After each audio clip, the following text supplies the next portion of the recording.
Welcome to Move Mountains, women, 3-day initiation and invitation. So I'm really glad that you're here with me today, and always in the work that's coming from, and this is really coming supported by the women from Sacred Ground Collective, a community that's been around for quite some time, who came after the Women's Grassroots Congress in 2012, been holding solid foundations for women for a long time. So I want to first of all share with you the qualities that these women have stated they feel when they are together. This is different than when we set qualities or parameters because that's what we want. These are experiential qualities that these women have felt. So Sacred Ground Collective, integrity, truth, heart-centered feelings, non-judgment, compassion, loving kindness, connection, generosity, mutual respect, deep listening, support, caring about each other, sisterhood, acceptance, and experiential wisdom. So I want you to know that that is the energy and the culture that we're meeting in. We always meet on the ground of sacred sovereignty with the protection that is most comfortable for you. Put that in place. We always add the sixfold field, which is protection, guidance, filling with that which is all good as we move with secured connections to those in the spirit world, in the unseen world. So welcome here today. So I want to have us each just share what it is that drew you to coming to this 3-day event. And I'm going to let you start, and then I'll say why I'm here. And Arlie's unmuted, so it looks like she's going to go first. The other day I was in circle with you, and the way I interpreted the journey that I was on did not take into account a huge portion of the information that you had taught before, and that I know. But it was like, just, this is over here. It didn't even come into my conscious awareness, at which point I thought, review and review and more review. That's what I need. Thank you, Arlie. Glad you're here. Where are you from, Arlie? I am coming to you from the southern tip of the northern island of New Zealand, right across the harbor from Wellington. Glad you're here. Audrey, you're up. Hi, I'm Audrey, and I'm in Wyoming, Pennsylvania. And the reason I'm here is because things need to change, and I want to be a part of it. And I see the kids, and I know they're our future, and I know that their mothers need assistance, and the world needs assistance, and I need to do some part. Right. Okay, glad you're here, Audrey. So what is it? Why am I here? I was re-energized, really, when I was getting ready for the gathering of Indigenous elders over Memorial Day in Nauvoo, Illinois. And getting ready for that event, I'm going back over some of the prophecies of Indigenous tribes. And I'm going like, oh my gosh, it's like some of the work that I've been doing with women fit those prophecies. I mean, they fit those prophecies, but they don't have that voice in their traditions, in their stories, in their teachings. So I definitely need to be there. And it's that voice that gives us a different landscape to play on. Einstein has said it. This quote, you'll know it. We've said it many times. Einstein said, you can't solve a problem from the same consciousness from which it was created. If you try and look at, there's the problem, and you're trying to figure out the problem from what created it, you're not going to see the problem. And what I see out in the world is often we know the problems, like Audrey has spoken of. There's problems out there in the world. But because we don't know the full history of what it is and why we're doing what we're doing, we are trying to solve a problem with limited stories that has not given us cause. And we can't solve it unless we know the bigger picture. There's an old Chinese quote that says, when sleeping women wake, mountains will move. We've heard that before. What in the heck does that mean? And I've really come to know that how powerful the voice of a soul in a female body is. And many of us are asleep. And so this whole 3 days getting together to consider other stories, review some of our stories, add to them, expand from where we are as we have been stuck, to move into a different way of being, so we can move the mountains that are crushing us. And they're mountains that have been created from agendas of domination and control and greed, etc., etc. So what would you like to see for the future of, we'll say, your children, your grandchildren, or the world? What would you like to see? And just think about that. And then when you're ready, write it in the chat. We'll capture it in the chat first.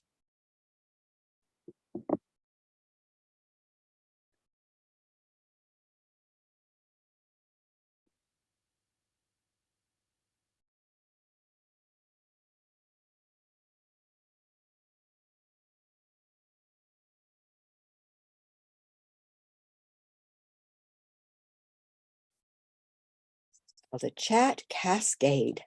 And you can put as many in there as you want. You don't have to just do one.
We got Arlie's, and I can see Audrey's working at it.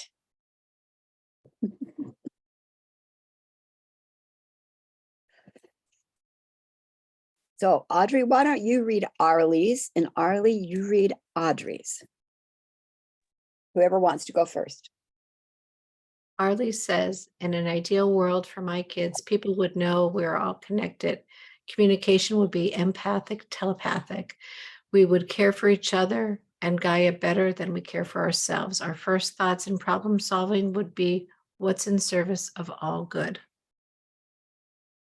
Good. Audrey says, I would like to see the children of the world living in harmony and wholeness with themselves, their families, community, and nature, in sovereignty and fearless.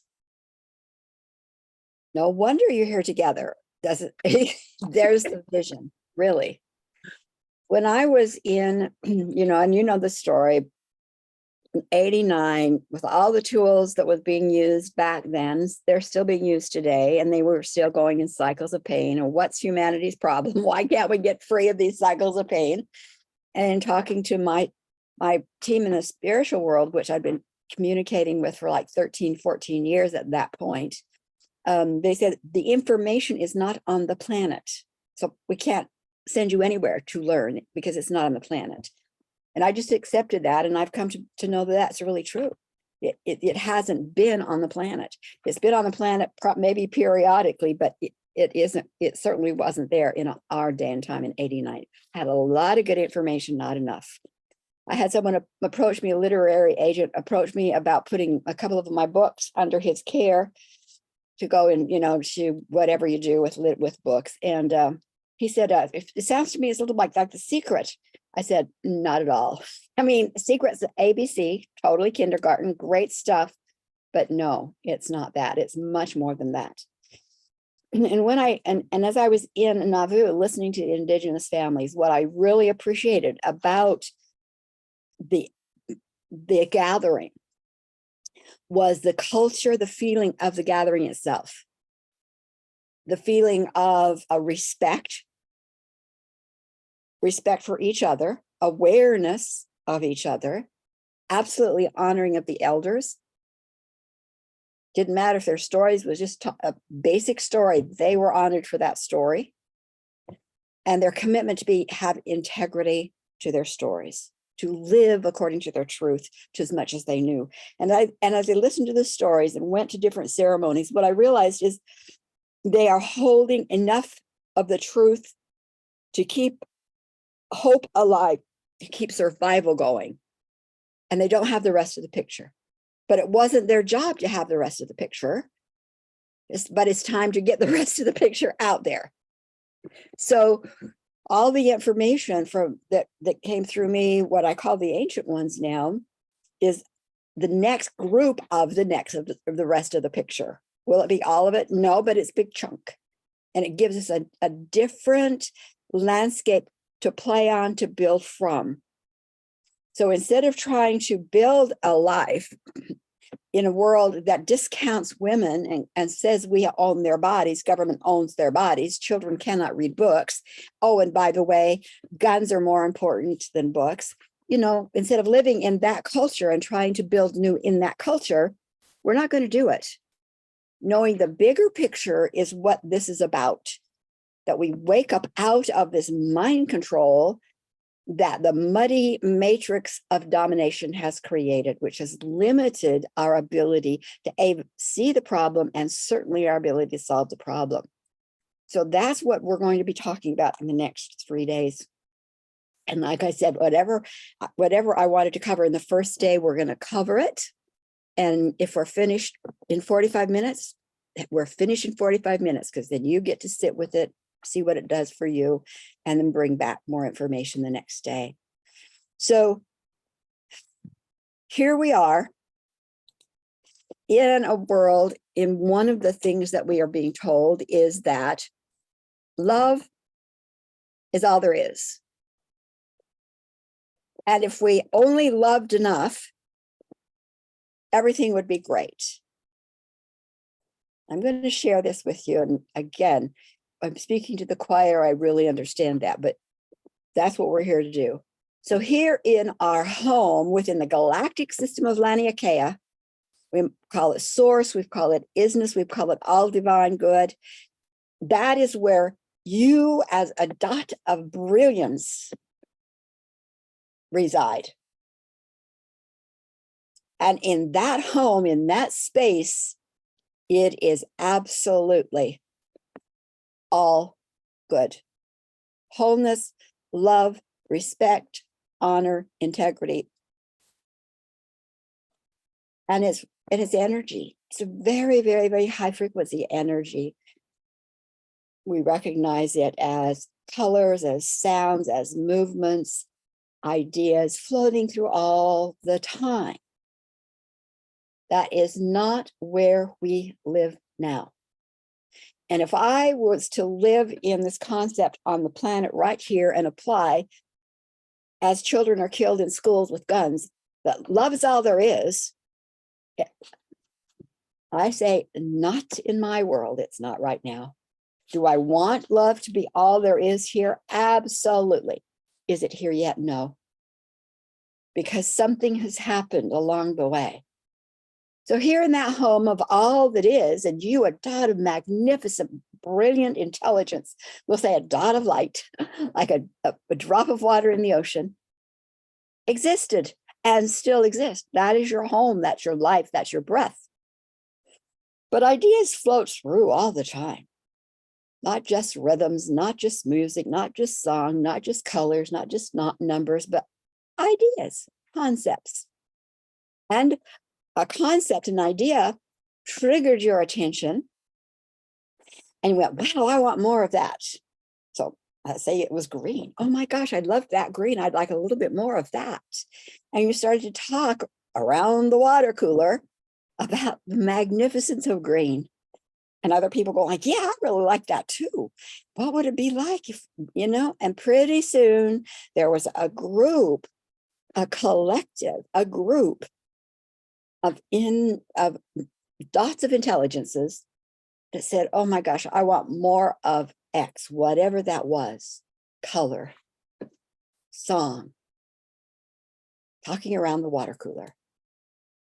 And at any point, one of those groups extended from home to become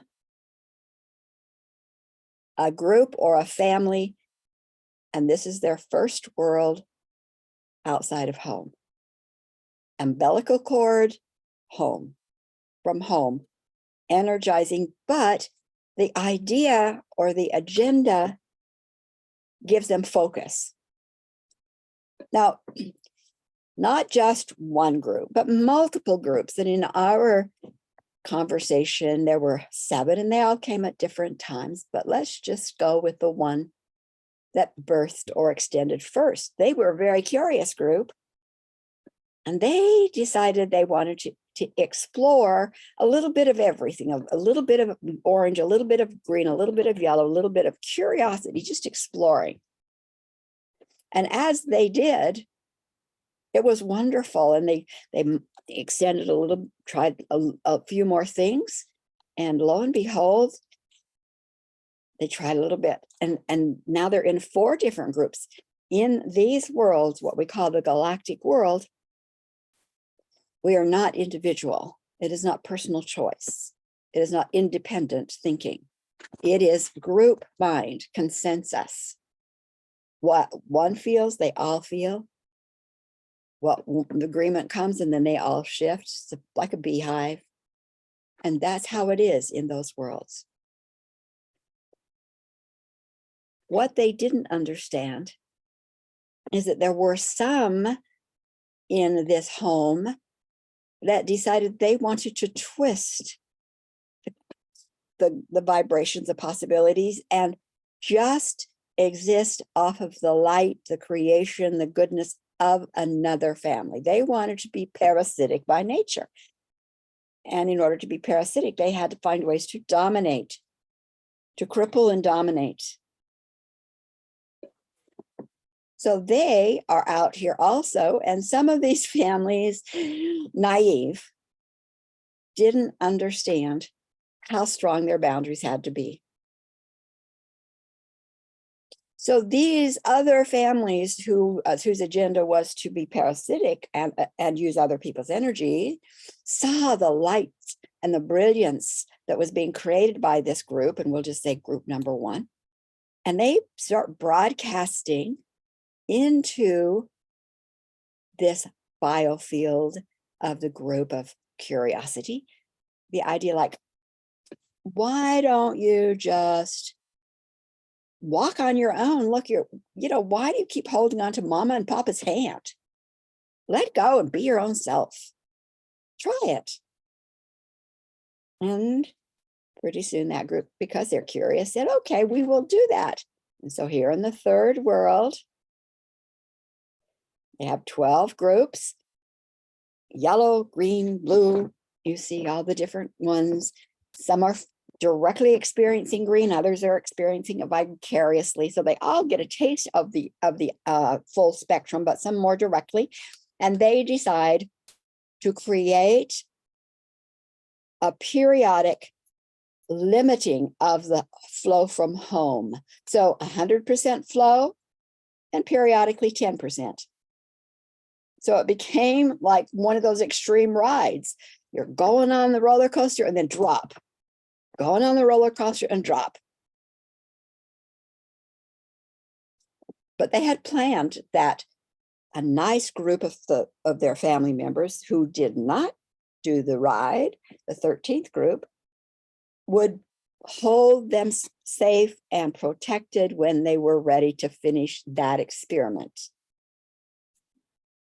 And the outsiders stepped in again and said, they're not enough. To the 13th, you're not enough. Do you see how they're falling in frequency? You might get caught up in that wave. You're not strong enough. I don't think, and pretty soon the 13th group believed it. And so when, let's say, red, muddy, red had had enough, and they said, hold us so we can eliminate this chip of chaos. And it wasn't done. And each of those 12 families now are automatically going into wholeness, lessening, wholeness, lessening, wholeness, lessening, still waiting for somebody to come and fix them so they can remove the chip. And from that point on, chaos and fear became a natural expression of those divine beings who were caught in this extreme experiment and never corrected. Wholeness became fear and chaos. Domination, a separate force there to make sure that chaos and fear continued, as well as you're not enough came from dominators. So here in this world is where domination began. It is where it's all my fault began. I'm not enough. I make bad decisions. And chaos and fear, automatic. It was a chip. It did not come from anything on the earth. There was no such thing as earth. Here in these worlds is where domination and all of its ramification began. And it is held in that state with all the violence, with all the ownership, with all the dangers, with all of the damage. It is held in place in groups of mass collectives. And that energy then began to lessen, just like parasitics, their hosts have less and less energy, less and less energy, less and less energy. And as we get down here, we've tried many, many things in order to get out from under domination. We've tried many things. That all becomes part of genetic trauma, but genetic trauma up in the galactic worlds and in families that cannot be free until everybody in the family is free. Very different than what we're trying to do on the planet today, to just heal from our childhood trauma. No, it began here. There was no such thing as Earth. Here is where the problems lie. In this world, the big plan, Earth, a plan on which we needed a platform that was solid enough that the energies could slow down and be what we now call physical. So we had to look around in Laniakea, and we found this planet we now call Earth, a field of intelligence that's been around a very long time that we felt could support our mission of restoring ourselves back to our original home energy as we got rid of the outsiders. And so we made a pact with Gaia, that great field of intelligence. She said, I will hold you while you bring yourself back to wholeness. And there is Earth. Body, mind, spirit, emotions. This is where we've been trying to make all of the corrections, but we're stuck. We've been stuck in this matrix because we don't understand our galactic history.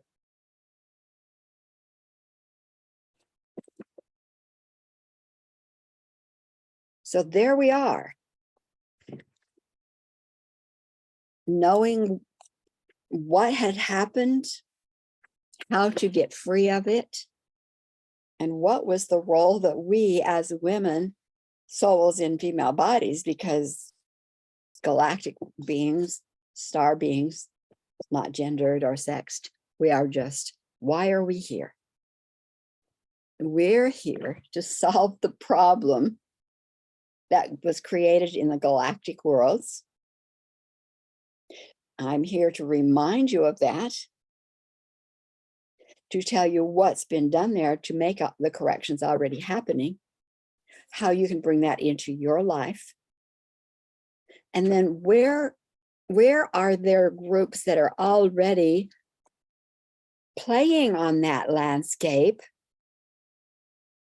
to expand the removal of the mountains of domination, as well as create new forms, but not in the culture of the dominators, but on the cultures of our star families. So I'm going to just let you stop a minute and tell me where are you are with all of that? Any questions that might come up?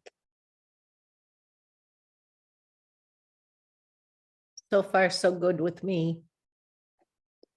Same here.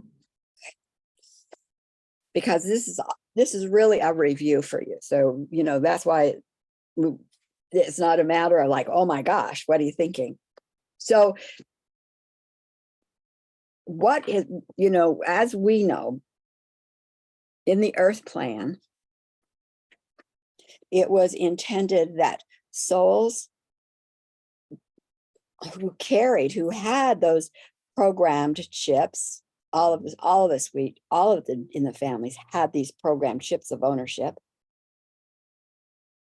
So in order to have authority to eliminate outsiders, we needed to have one soul family member who could move her chips of ownership to the second soul member coming into a body, two different bodies. Male body carries 2 chips of ownership in the gonads.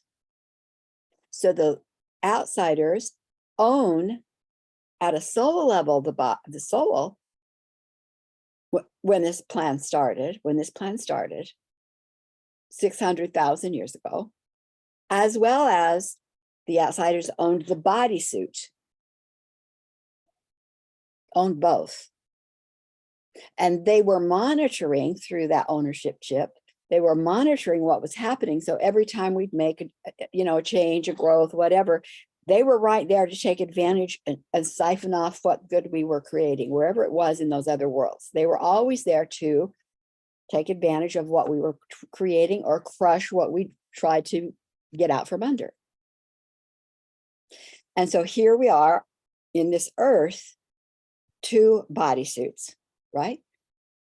The male bodysuit owned by the parasitic, and the soul owned at a soul level by the parasitic. The other, a soul who has put her chips over into the pocket of another soul. And I wouldn't say partner because it's not that really. Coming in, no ownership marks at a soul level, no ownership marks in the bodysuit. So this soul in the female body is invisible to the outsiders. because they don't have any way to monitor. There's nothing to monitor. She's totally invisible to the outsiders. And the plan was then that the soul in the male bodysuit, so here's a vehicle on the planet. This is a different planet. We've never been on this type of a planet before. We've never been independent before. We've been group mind. So we had some magnificent plan. We have energy coming through the sun. The sun is a portal, allowing energy coming from our home, as clear as it could come down through, but to be recalibrated for Earth. We have energy coming from home, as clear as we can get it coming from home through the male bodysuit crown, recalibrated from what this experience, physical experience, gave to recalibrate energy to move through crown chakra, out the heart, into the village. So we have a lot of energy of good coming in for the soul in the female body to use and weave with. There is no partnering. There is no partnering. There is no babies. Male has a job to do, and it's to hold space for the energy to just be flowing in, look like he's doing nothing. Because he can't, what if he started to do the crops and, started to do the work and do the mine and all that, the outsiders would immediately trap him even more and lock him into their agenda. So he's got to stay pretty meditative, maybe at the top of the mountain or down by the stream. While that soul in female body can take and move from the crown chakra right on down midline of the body, activating the bodysuit, feet on the ground, saying to Gaia, I'm here. I will safeguard you. The agreement was we would safeguard Gaia.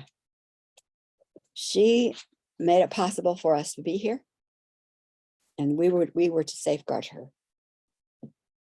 I'm here with you, roots into the ground. To where are the roots for the other star sisters, so that in that rich environment, also secret, they could start having conversations, having ideas, seeing what it was like. What is this planet like? Walk around until they decided, each sister, how to design a culture in which the village, the mission village, could thrive.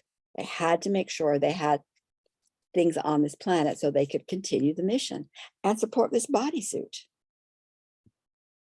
So that was the first job of a soul in a female body.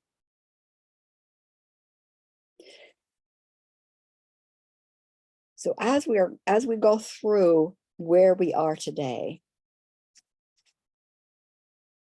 it's a really important thing to understand that women, souls in female bodies, who were birthed into female bodies, a big part of why they chose a female body was to be an authority voice, to be a leader, to design and to create, and even more importantly, to safeguard what they created.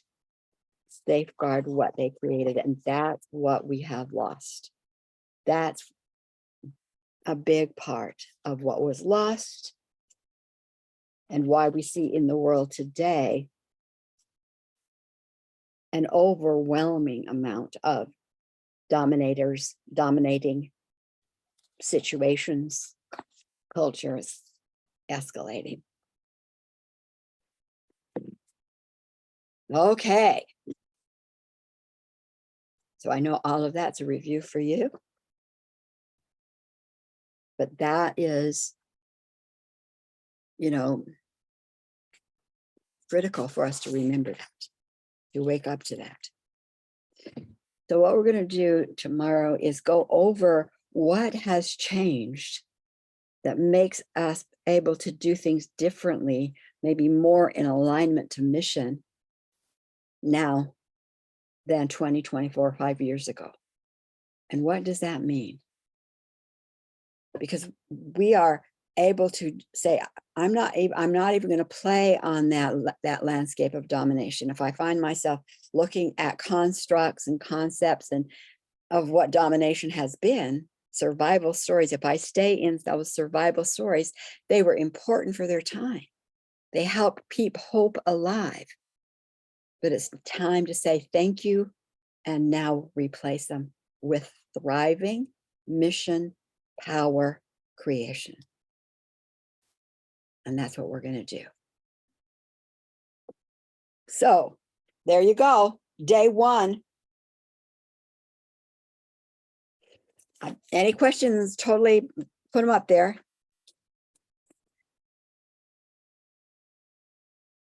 Nope, I'm good. I definitely remember this. Yeah. Good. Well, that's what we need to do once in a while. But and what's next? Where are we at now? And what's possible? Because what you want to know is, I assume, is how can you be supported, maybe not just alone, but in a community to move your vision forward. So we'll talk a little bit about that tomorrow. Same time, same station. Love you Sounds guys. good. Bye. Take care, Sharon. Bye. Love you See you too. tomorrow. Bye. Bye. Bye-bye.